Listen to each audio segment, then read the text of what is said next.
बिस्मिल्लाहिर्रहमानिर्रहीम। अस्सलाम वालेकुम dear students. School based assessment 2024-25 history and geo grade 6 final term का जो गेस्ट पेपर है वो आपके साथ हम शेयर करने लगे हैं। ये ग्रेड 6 हिस्ट्री एंड जियो के गेस्ट पेपर है, सब्जेक्टिव गेस्ट पेपर है। ऑब्जेक्टिव के जो गेस्ट पेपर है वो आपको इस वीडियो के डिस्क्रिप्शन के अंदर एक लिंक मिल जाएगा, वहाँ पे हमने शेयर किए हुए हैं। तो ये जो सब्जेक्टिव है इसमें सबसे पहला क्वेश्चन है जी, कोयले के इस्तेमाल की तफसील वजाहत करें। Explain use of coal in detail. English medium के अंदर आंसर यहाँ पे दिया हुआ है, उर्दू मीडियम के अंदर आंसर यहाँ पे दिया हुआ है। कोयला ज्यादा या कम पाकिस्तान के तमाम सूबों में पाया जाता है। थर सिंध में कोयला के सबसे बड़े जखायर है। बेहतरीन कोयला बलूचिस्तान में पैदा होता है। पोठार मुर्तफा पंजाब और मंगू केपी के पाकिस्तान के दीगर कोयला पैदा करने वाले इलाके हैं। सच में इंग्लिश में दिया हुआ है, coal is found more or less in all provinces of Pakistan. The Sindh has largest coal reserve. Best quality coal is produce in Balochistan, Potwar plateau, Punjab and Hangu केपीकी and other coal producing areas in Pakistan. Next जी, पाकिस्तान में मौजूद नमक के जखायर पर आप लोगों ने नोट लिखना है। इंग्लिश मीडियम के लिए आंसर यहाँ पे दिया हुआ है, उर्दू मीडियम के अंदर आंसर यहाँ पे दिया हुआ है। पाकिस्तान को लाखों टन चट्टानी नमक के जखायर से नवाजा गया। चट्टानी नमक का सबसे बड़ा जखायर खियोरा यानी कि जेहलम में है। दीगर बड़े जखायर में कालाबाग जो कि मियावाली में, वारचा जो खुशाब में, और बहादुर किल जो कि कर के में शामिल है। समुद्री नमक बलूचिस्तान में लसबिल्ला और मकरान के साहल और समंदर में मारीपोर कराची से हासिल किया जाता है। नेक्स्ट जी, खत इस्तवा के दौरान अतराफ शुमाल और जनूब में 60 दर्जे से 90 दर्जे तक वाक़ आब हवा के खिते में मौजूद इलाकों के नाम आप लोगों ने लिखने हैं। कुतबी आब हवा का खिता खत इस्तवा के दोनों तरफ के साथ साथ शुमाली निसफ करा में 60 एन से 90 एन तक और जनूबी निसफ करा से 60 एस से 90 एस तक वाक़ है। यार्किट शुमाली समंदर के सारे इलाकों पर मुश्तमिल है। इस खिते के मशहूर इलाके साइबेरिया, शुमाली रूस, शुमाली नॉर्वे, स्वीडन, फिनलैंड, ग्रीनलैंड और शुमाली कनाडा है।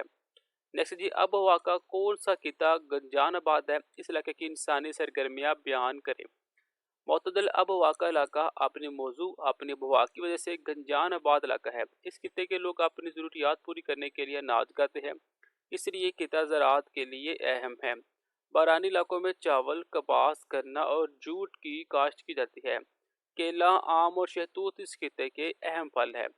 मोतदल आबहवा और वाले खिते की ज़राई मिट्टी और मोतदल दर्जा हरारत फसलों की काश्त के लिए एक मिसाली माहौल फ्राहम करते हैं, जिसकी वजह से ज़राई पैदावार ज़्यादा होती है। ज़राई वसाइल की फरावानी न सिर्फ मकामी आबादों को बरकरार रखती है, बल्कि कपास और जूट जैसी फसलों की बरामद के जरिए भी माशत में अहम किरदार अदा करती है।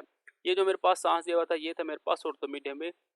यहाँ पे इंग्लिश मीडियम के लिए भी आंसर दिया हुआ है। अगर कोई दोस्त उर्दू मीडियम है तो वो उर्दू मीडियम को स्टार्ट करेगा और इंग्लिश मीडियम वाला इंग्लिश मीडियम को तैयार करेगा। नेक्स्ट जी, महरगढ़ बलूचिस्तान में इब्तदाई आबादकारी की वजाहत करें। महरगढ़ जनूबी एशिया की एक कदीम बस्ती है। इसकी बाकियात बलूचिस्तान पाकिस्तान में दौरा बोलान के करीब कच्ची के इलाके में मैदान में वाक़ है।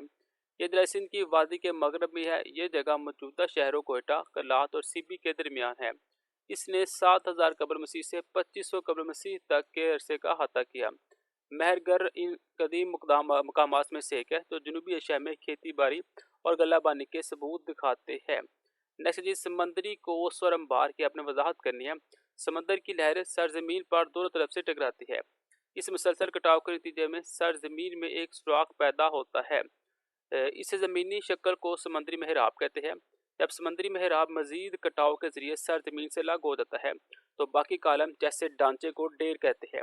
समुद्री लहरों से बनी ज़मीन शक्ल पाकिस्तान के सारे इलाकों में ख़ास तौर पर हॉक्स बाय में देखी जा सकती है। नेक्स्ट सवाल है जी, साहली इलाकों पर मुनकसिर आप लोगों ने नोट लिखना है। समंदर पानी के जरिए ले जाने वाले मवाद को साल के साथ साथ ज़मीन की सतह पर जमा किया जाता है, जो साल की शक्ल इख्तियार कर देता है। उम्दा मवाद जैसे समंदर के करीब जमा किया जाता है, जबकि मोटे मवाद जैसे कंकरिया मजीद अंदरून समंदर जमा है। नेक्स्ट वाला जी, अशोका बादशाह के बुद्ध मत इख्तियार करने से इसकी हुक्मरानी पर असरात का अपने जायजा लेने हैं। तो इसके अशोका बादशाह के बुद्ध मत में तब्दीली के नतीजे में अदम तशद्दुकी की तालीमात को अपनाया गया। शाही पॉलिसिया पर पुरअमन हुक्मरानी की तरफ माइल हुई। इखलाकियात और समाजी बहूद को फ़रोग दिया गया। बुद्ध मत को अपनी सल्तनत की सराह से बाहर भी फैलाया गया। बहुत से अस्टोपा और वहार तमीर किए गए। नेक्स्ट जी, आर्या मजहब में देवताओं के किरदार की वजाहत करें। आर्य लोग फितरत की मुख्तलिफ क़ुव्वतों को देवों और देवताओं के तौर पर पूजते थे। अंधरा अंधरा को देवताओं का बादशाह और गर्ज और बारिश का भी देवता भी समझा जाता था। अग्नि अग्नि एक पैगाम रसाती जो पैगाम रसानों की तरफ से देवताओं को पेश करता था। वर्तन वर्तन का ताल्लुक फितरती अहकामात के मुखाफज का था। पृथ्वी अरियाई मजहब में पृथ्वी को नरम फितरत के साथ जमीन की देवी के तौर पर जाना जाता है। आदती आदती अरियाई मजहब में एक मुमताज हदायत की देवी है। वादी सिंध की तहजीब में मोहनजोदड़ो और हड़प्पा की तारीखी हैसियत आपने बयान करनी है। वादी सिंध की तहजीब 3300 कबर मसीह से 1300 कबर मसीह तक कायम रही। इस तहजीब के बड़े शहर मोहनजोदड़ो और हड़प्पा थे। अपने रूज पर वादी सिंध की तहजीब की आबादी 50 लाख से ज्यादा थी। तस्फिया के बारे में कुछ हकायक दर्ज झैल है। माहिरीन सार कदीमा ने वादी सिंध की तहजीब की बाकियात दरियाफ्त की और 1920 की दहाई में खदाई शुरू की। वादी सिंध की तहजीब के अहम शहरों में मोहनजोदड़ो और हड़प्पा है। ये थे मेरे पास वो गैस पेपर जो कि सब्जेक्टिव के क्लास 6 हिस्ट्री एंड जियो के जो कि पेपर में आने के बहुत ज़्यादा चांसेस है। आप लोग इनकी स्क्रीनशॉट लेनी है और आप लोग इनको तैयार कर लेना है। और जो इनकी ऑब्जेक्टिव है उस वीडियो का लिंक आपको इस वीडियो के डिस्क्रिप्शन में मिल जाएगा। आप लोगों ने उनको भी विजिट कर लेना है। मिलते हैं नेक्स्ट वीडियो में, तब तक के लिए इजाज़त। अल्लाह हाफिज़।